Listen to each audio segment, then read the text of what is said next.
পিস্তল কাণ্ডের তদন্তে নেবে চক্ষু চড়ক গাছ হলো পুলিশের। উদ্ধার হলো নগদ টাকা এবং ম্যাগাজিন। বিলোনিয়ার পিয়ারবাড়ি থানার ধৃত হয়েছিল পিস্তল কাণ্ডে। সেই অভিযুক্তদের বাড়ি থেকে উদ্ধার হলো নগদ 5 লক্ষ টাকা ও 2টো কার্তুজ। ধৃত সৌমেন শীলের বাড়ি থেকে একটি ম্যাগাজিন এবং 2টি কার্তুজ উদ্ধার হয়। অপর যুবক প্রসেনজিৎ দাসের বাড়ি থেকে উদ্ধার হয় 5,06,000 টাকা। এই বিষয়ে বিস্তারিত জেনে নেব।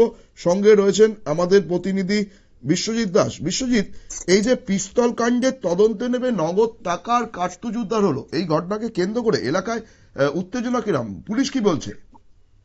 একেবারে সমুদা, প্রথমে যেটা বলবো, আমাদের নিউজ ভ্যানগার্ডের পক্ষ থেকে দর্শক বন্ধু যারা দেখছেন, আমরা সারাদিন কিন্তু আজকে এই খবরটার দিকে ফলো আপ করছি, সকাল থেকে দেখাচ্ছি, দর্শকরা দেখছেন সকাল থেকে। বিষয়টা হচ্ছে আজকে সকাল ভোর রাতে যখন পিস্তল উদ্ধার করা হয়েছে রাজনগর পেরবাড়ি থানার সামনে থেকে, এবং এর পরবর্তী সময় একেবারে নড়ে চড়ে বসেছে দক্ষিণ জেলা পুলিশ সুপার থেকে শুরু করে উচ্চপদস্থ প্রশাসনিক আধিকারিকরা। একেবারে প্রথম অবস্থায় বলা যায় পিয়ারবাড়ি থানার বড় সাফল্য। বেশ কিছুদিন যাবৎ এই ধরনের কোন ধরনের তাদের সাফল্য আমরা দেখতে পাইনি বিগত দিনে, কিন্তু আজকে হঠাৎ করে সকালবেলা একটি পিস্তল উদ্ধারকে কেন্দ্র করে এরপর পরবর্তী সময় যে দুজনকে আটক করা হয়েছে, পরপর তাদের বাড়িতে অভিযান চালানো হয়েছে। তাদেরকে জিজ্ঞাসাবাদ চালানোর পর সেখানে দেখা যায় যে সৌমেন শীল, প্রথম যাকে পিস্তল নিয়ে আটক করা হয়েছে রাজনগর পেরবাড়ি থানার নিচে অর্থাৎ নাকার সামনে থেকে, পরবর্তী সময়ে তাকে মৌখিক জিজ্ঞাসাবাদের পর আরো একজন যুবকের নাম উঠে আসে, প্রসেনজিৎ দাস। যথারীতি পিয়ারবাড়ি থানার পুলিশ কর্মীরা গিয়ে প্রসেনজিৎ দাসকেও আটক করে পিয়ারবাড়ি থানায় নিয়ে আসে। পরবর্তী সময়ে সারা দিন ব্যাপী জোর জিজ্ঞাসাবাদ চালায় দুজনকে। এরপর দুজনের মৌখিক জবানবন্দি নেওয়ার পর উঠে আসে তাদের বাড়িতে কি রয়েছে, তাদের ঘরে কি জিনিসপত্র রয়েছে, মূল্যবান সামগ্রী যারা এতদিন ধরে তারা সেগুলো কিন্তু মজুত করে রেখেছিল।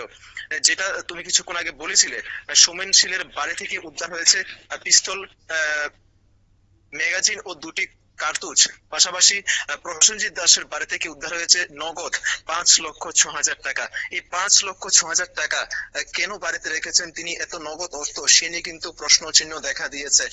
এবং আরো একটি বিষয় সমদা যেটা বলে রাখি, গত এক বছর আগে ক্রাইম ব্রাঞ্চের পক্ষ থেকে কিন্তু আমাদের দক্ষিণ ত্রিপুরা জেলার উপর নজরদারি চালানো হয়েছিল। বেশ কয়েকজন অভিযুক্তকে আটক করে নিয়ে গিয়েছিল। পরবর্তী সময়ে কিন্তু এই ধরনের আর কোনো ঘটনা আমরা দেখতে পাইনি, কিন্তু আজকের এই ঘটনার পর আবারও কিন্তু এলাকার শান্তির পরিবেশ নিয়ে কিন্তু প্রশ্নচিহ্ন দেখা দিয়েছে। কারণ এই দুজন অন্য কোনো চক্রের সাথে কোনো যুক্ত রয়েছে কিনা এবং এর পেছনে অন্য কি রহস্য লুকিয়ে রয়েছে, সেদিকে যদি দক্ষিণ জেলা প্রশাসনের পক্ষ থেকে আরো কঠোরভাবে নজরদারি চালানো হয়, সেদিকে কিন্তু একেবারে দাবি তুলছেন স্থানীয় লোকজনের পক্ষ থেকে। সমুদা, ধন্যবাদ বিশ্বজিৎ।